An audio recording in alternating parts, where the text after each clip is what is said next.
श्री सदगुरु महाराज की जय। वे दर्शन योग है। सामवेद संहिता आत्मा की सत्स्वरूप ये वाणी 421वां मंत्र क्रम संख्या 7।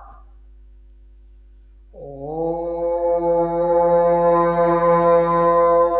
मेनोद्य बोधियोस्य राये दिवत्मति यथा चिन्नो अबोधय सतश्रेवसे वाव्ये सुजाते स्मृते। हास्य। हे आत्मा के सत्य स्वरूप प्रियवाणी, हे उत्तम रूप से प्रकट होने वाली, विस्तृत ज्ञान और प्रकाश से संपन्न, हे सब पापों के दहन करने हारी, सत्य वेद विज्ञान में जिस प्रकार हे ज्योति स्वरूपा तो बड़े भारी दिव्य धन ब्रह्म ज्ञान की प्राप्ति के लिए आज हमें जगा ज्ञानवान कर। टिप्पणी। आत्मा की सत्य स्वरूप प्रियवाणी को ही संतगण सत्य नाम, सत्य शब्द, सार शब्द आदि कहते हैं। यह ध्वन्यात्मक अनाहत नाद है।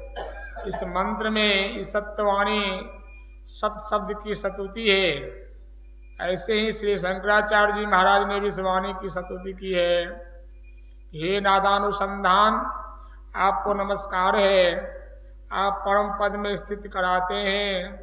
आपके ही प्रसाद से मेरा प्राणवायु और मन ये दोनों विष्णु के परम पद में लीन हो जाएंगे। सत्य स्वरूप आत्मा की प्रियवाणी उत्तम रूप से प्रकट होने वाली, विस्तृत ज्ञान और प्रकाश से संपन्न, सब पापों के दहन करने हारी, ज्योति स्वरूपा और ब्रह्म ज्ञान आदि प्राप्ति के लिए जगाने वाली कहकर आत्मा की प्रियवाणी का गुणानुवाद किया गया है। इस मंत्र में देखिए ऋषि कहते हैं कि प्रत्येक मनुष्य को परमात्मा से क्या प्रार्थना करनी चाहिए। हमारी आत्मा की जो वाणी है, आत्मा की जो आवाज है, माना हमारी जो अपनी आवाज है, हम अपनी आवाज को सुने और हमारी आत्मा क्या चाहती है। हम लोग अपनी आवाज को नहीं सुन पाते। कारण क्या है? हम मन के संग में मिल गए। इसलिए मन जो जो कहता है, लोग कहते हैं कि मन जो कहता है मतलब आत्मा जो कहती है हम करते हैं। आत्मा जो मांगता है, आत्मा जो मांगती है। पूछिएगा आप मछली मांस क्यों खाते हैं? आत्मा मांगती है तो खाते हैं। जिस दिन आत्मा नहीं मांगेगी नहीं खाएंगे। तो आत्मा नहीं मांगती है।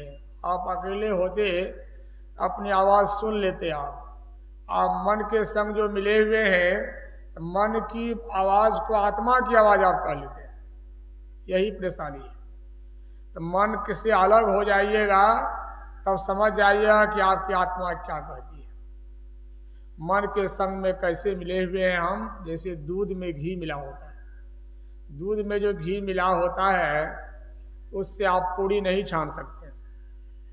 खीर भले बना सकते हैं और आपको दूध वाला घी से पूड़ी छानना है तो आपको दूध से घी को अलग करना ही पड़ेगा। उसी प्रकार से आत्मा की आवाज़ क्या कहती है, आत्मा क्या कहती है। आपको अगर अपनी आवाज़ सुननी है तो आपको साधना करके मन को पहले रोक कर और फिर मन से अलग हो जाना पड़ेगा। पहले मन को रोकिए। इसलिए जो जो मन कहता है वो सब मत करिए। मन की बात को मत मानिए, तब मन रुकेगा और धीरे धीरे जैसे दूध से आप घी को अलग कर लीजिएगा, दूध खराब हो जाएगा। आप अपने मन से अपने को अलग कर लीजिएगा तो मन मर जाएगा। और तब देखिए आत्मा क्या कहती है। ऋषि कहते हैं आत्मा की सत्य स्वरूप वाणी, हे आत्मा हमको जगा। हम लोग जगे हुए नहीं है, हम लोग सोए हुए। मन के संग में जो सुख भोगते हैं सोया हुआ सुख है, इसमें आपको चैन नहीं है। क्या कहती है आत्मा? हम लोग रोज गाते हैं, शांति प्राप्त करने का प्रेरण मनुष्यों के हृदय में स्वाभाविक ही है, नेचुरली।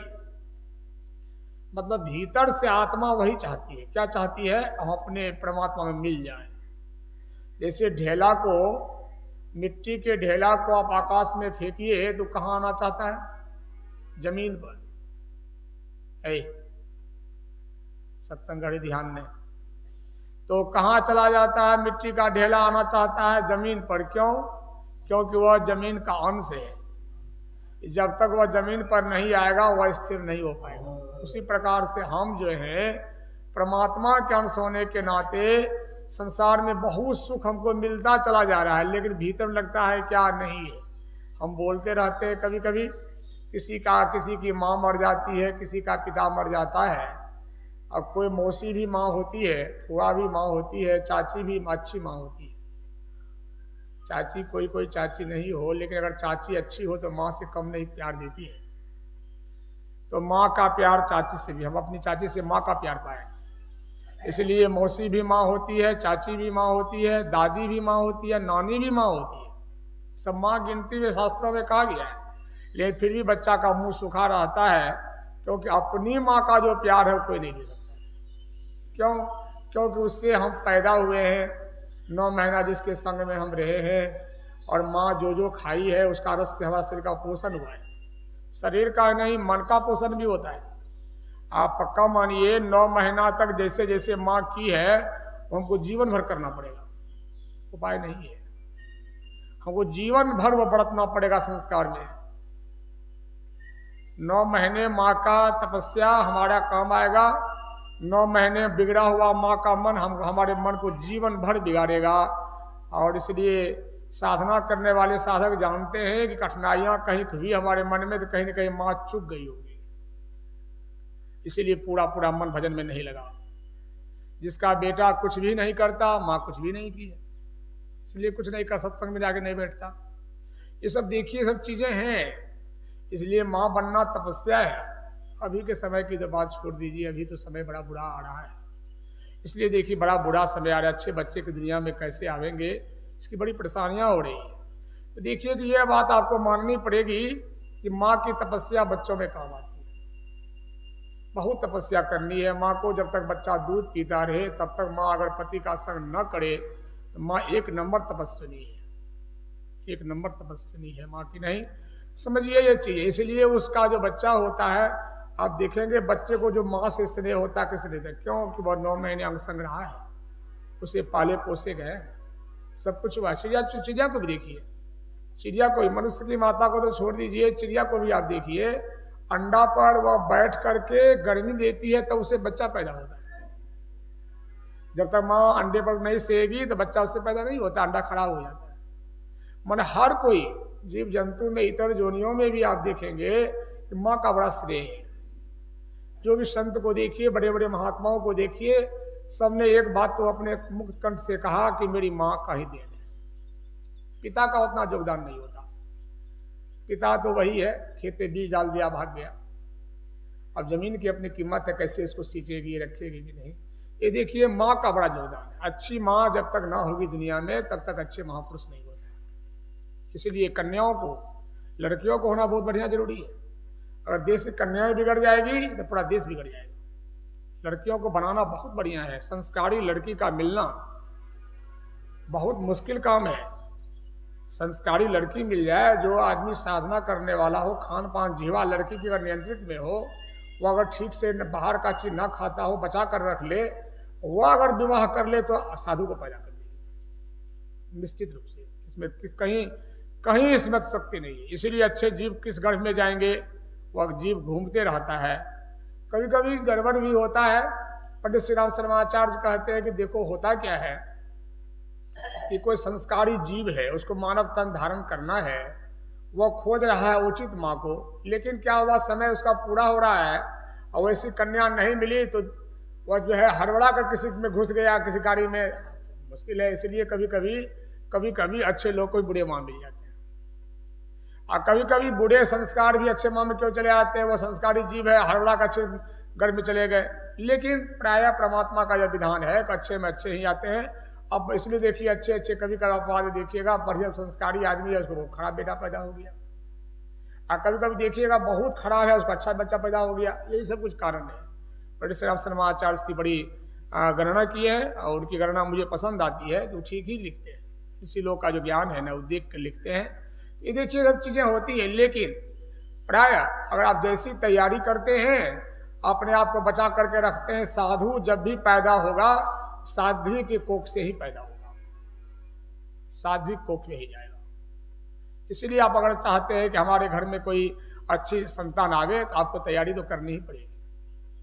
आप तैयार नहीं है तो परमात्मा क्या करेगा, क्या करेगा परमात्मा? इसीलिए क्या करेगा, जैसा जैसा जैसा है वैसा संतान उसको हो जाएगा। सब विधान है परमात्मा। ये सब देखिएगा, यहाँ तक कि गुरु महाराज जी कहते हैं कि जो लड़का अपने को बचा कर रखा है उसी को पत्नी भी अच्छी जीवन मिलती है, और जो लड़की है उसी को अच्छी। इसलिए आप कितना लाख प्रयास कर लेते हैं, संबंध वही होता है जहाँ पर सेटिंग होता है। क्या करेंगे आप? वो जीव है, उसका अपना तैयारी है, उसकी अपनी निजी तैयारी है। अंग्रेजी में कहते हैं इंडिविजुअल। इंडिविजुअल का मतलब होता है व्यक्तिगत। व्यक्तिगत जो जैसा तैयार है उसके भाग में वही है। कर्महीन को ना लही भली वस्तु का भोग। सरकार कहते हैं कि अपने गड़बड़ है, अब पत्नी पतिव्रता मिल जाए, यह भी होने को नहीं है, ये भी होने को नहीं। ये सब चीजें हैं। तो देखिए आत्मा ही तो व्यवहारिक बात आपको हम बतला है। इसी आधार पर जो आत्मा हमारी है, आत्मा क्या चाहती है, आत्मा की क्या पुकार है? आत्मा चाहती है कि हम अपने परमात्मा में मिल जाए। सबकी छटपट यही है। हर आदमी घर जाना चाहता है, कोई भी आदमी हो, हर आदमी को यात्रा, ट्रेवलिंग, यात्रा जो होता है कहते नॉट कंफर्टेबल, आरामदायक नहीं होती है। यात्रा कितना भी बढ़िया हो, आराम लगता है आपको?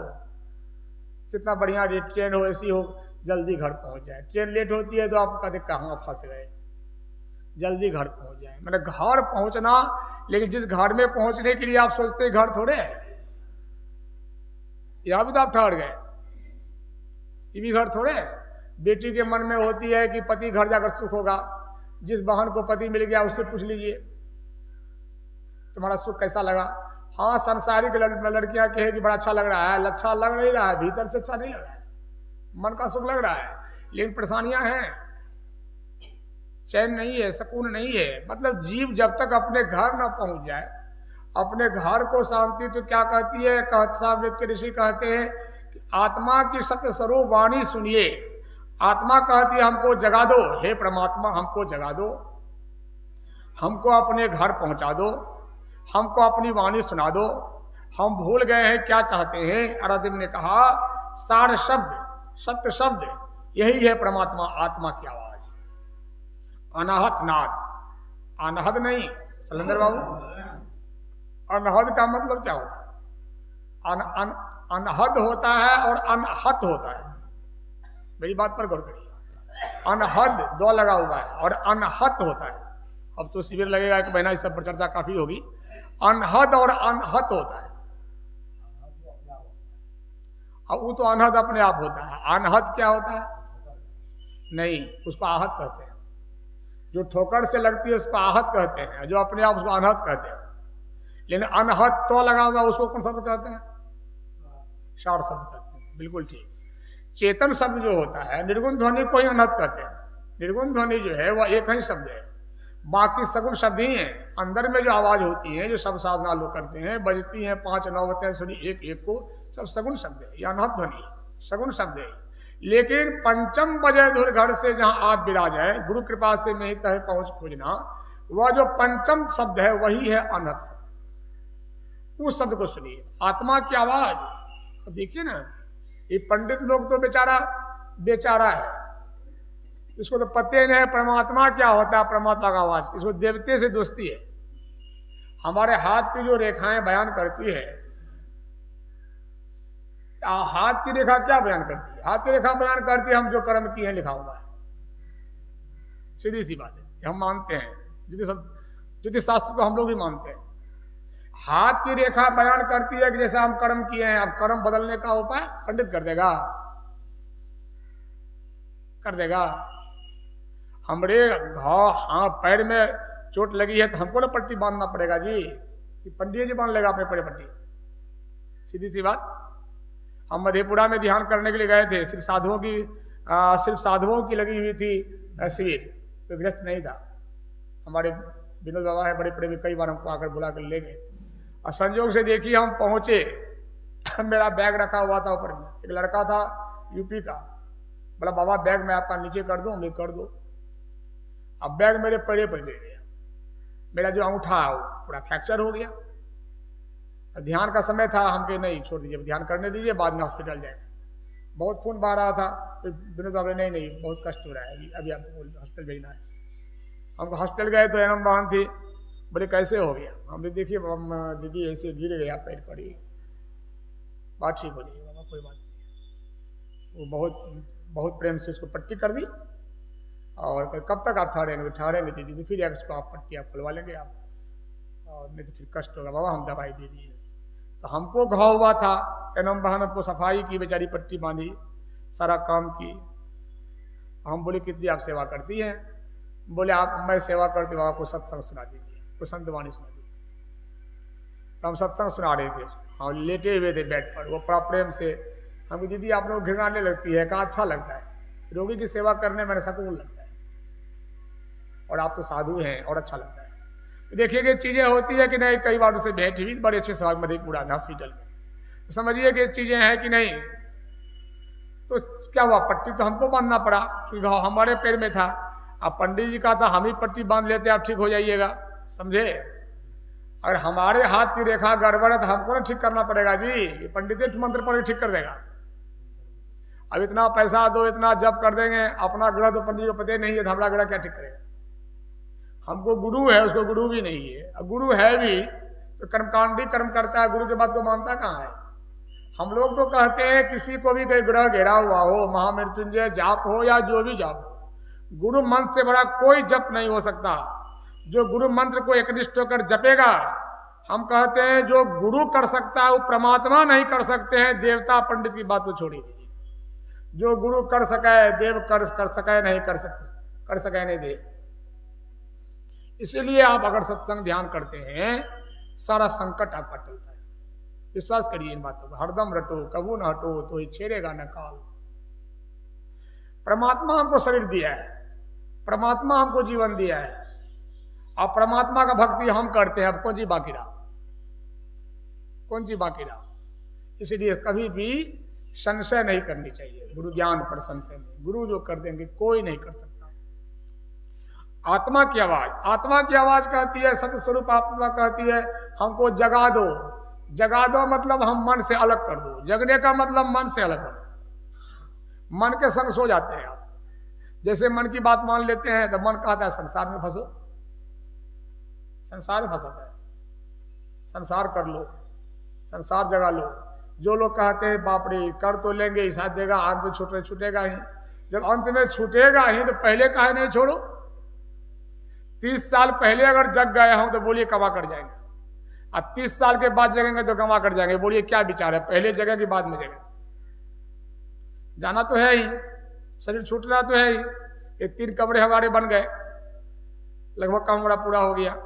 अब समझिए इस कमरे का जन्मदिन है 30 तारीख को, इसकी हम फिदा कर देंगे, साधक को प्रवेश कर देंगे साधना शिविर में। अब 30 तारीख को जन्म ले रहा है, बोलिए हम कम मर जाएंगे, जिंदा रहेगा। हमको उस रूम से क्या मोह है? हमको उस रूम से क्या मोह है? इतना ये गुरु का घर कायम रहेगा तो बहुत लोगों को लाभ होगा, बहुत साधु आवेंगे, बहुत सत्संगी आवेंगे, साधु आते रहेंगे। आने वाला कोई लड़का साधु बनेगा, उसके काम आएगा, उनके काम आएगा। इससे हमको क्या मोह है? हम तो समझ ही रखे हैं कि हमारा शरीर तो पुराना हो गया, ये घर लेके कहाँ जाएंगे? बुनियादी ऊपर में घर बनाई है, उसमें हम रहते हैं।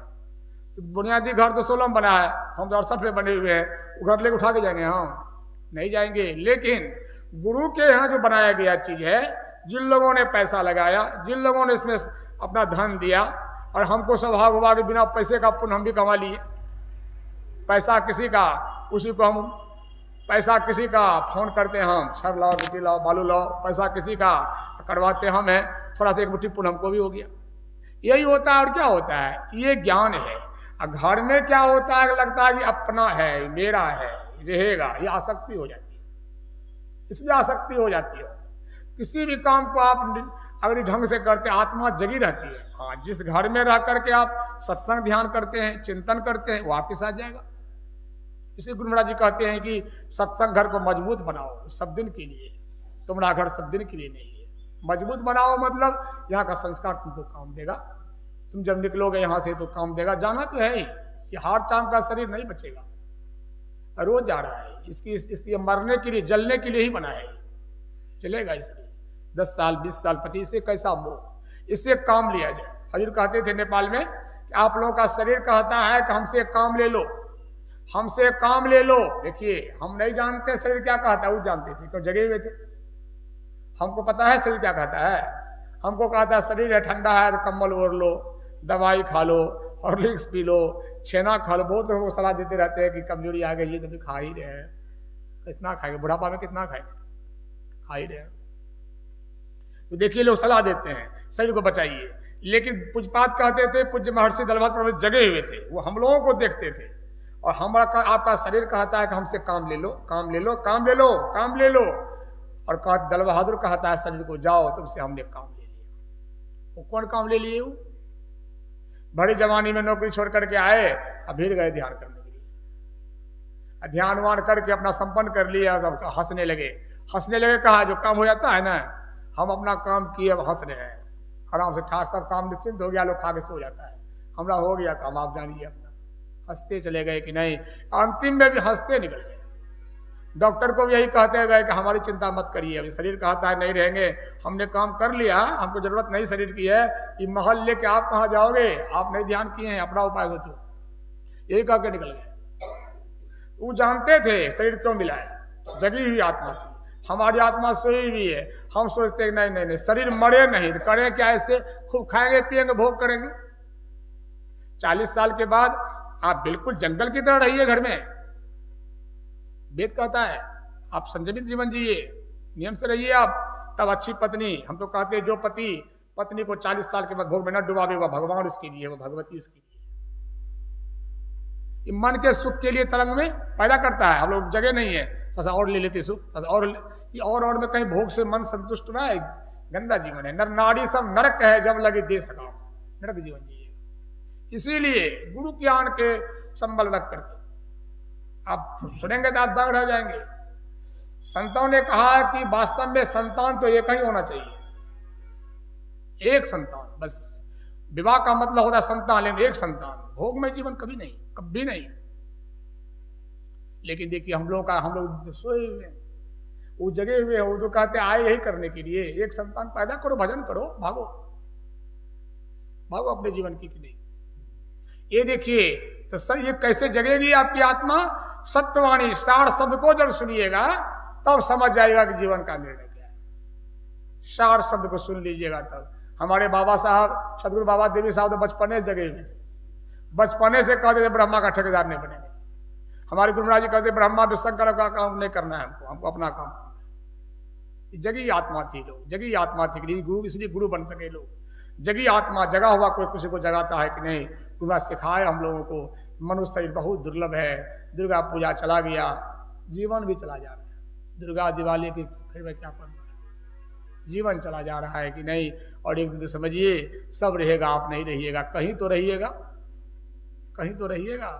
जहाँ रहिएगा वहाँ क्या करके जाइएगा। यही काम, हम लोग यहाँ रहने नहीं आए हैं, जाने के लिए आए हैं, कमा कर जाने के लिए आए हैं। जो जितना सत्संग करता है उसकी चेतना उतनी जगी रहती है, और जो सत्संग करता है संसारे के लिए उल्टा हो गया, जो सुतने के सत्संग किए ये हो जाए। पंडित लोग आपको सुता देगा, बेटा ले आओ, हे ले आओ। अरे हम कहते हैं बेटा को जो भेजा है उसका मालिक परमात्मा का, हम ही उसका मालिक है, हम उसका माध्यम है ना जी, माध्यम है। माता पिता माध्यम है, मालिक तो ईश्वर परमात्मा है, गुरु है। इसलिए उनके हाथ में सिंह छोड़ करके आत्मा को जगाइए। आराधना ने कहा इसे हे नादानुसंधान, शंकराचार्य जी महाराज ने कहा हे ना आपको नमस्कार है। शंकराचार्य जी कितना दिन दिए दुनिया में जी जानते हैं? 32 साल मात्र जी, 32 साल शंकराचार्य। बोलिए 32 साल में भी हो नहीं करता है। 32 साल में जी पैदल घूम गए भारत, पैदल घूम गए भारत, असर सो के चले गए। बोलिए क्या कैसा संस्कार था? कहा बिहार नहीं करेंगे तो माँ का विवाह करना पड़ेगा। बरस पानी में घुस गए तो बोचा पकड़ लिया पैर को, कहा माँ बोचा कहता है विवाह करोगे तो खा जाएंगे, बोलो तू क्या कहती है, जल्दी बोल दो। अगर तुम कहीं भी विवाह करना पड़े बोचा खा जाएगा, तो माँ कहीं नहीं बेटा जिंदा रहो तो नहीं करना पड़ेगा, आ जाओ बाहर, फिर मत बोलना कहीं बोचा खा जाएगा। परमात्मा खेल था। शंकराचार्य जी 32 साल की अवस्था में सब वेद का भाष्य करके, पूरा भारत में पैदल घूम करके, सब कुछ करके और दुनिया चले गए। चलो 32 साल में तो कुछ हो नहीं कर पाते, पढ़ाइयों पूरा नहीं होता है, एगो नौकरी नहीं खोज पाते हैं 32 साल। वो परमात्मा को प्राप्त करते, वो कहते हैं नादानुसंधान आपको नमस्कार है, आप ही हमको जगाए और आप ही के बल से हम जगे हैं और हम परम पद में लीन हो जाएंगे। मतलब भीतर की आवाज को जो जगा दे वह पंडित है, वह ब्राह्मण है। अंदर की आवाज को सदगुरु पंडित ब्राह्मण है कि नहीं, सदगुरु सामर्थ्यवान है कि नहीं, उस आवाज को सुनिए और जगिए और अपने आत्म कल्याण का काम करिए। यही पूरे मंत्र का सार था। प्रेम से बोली।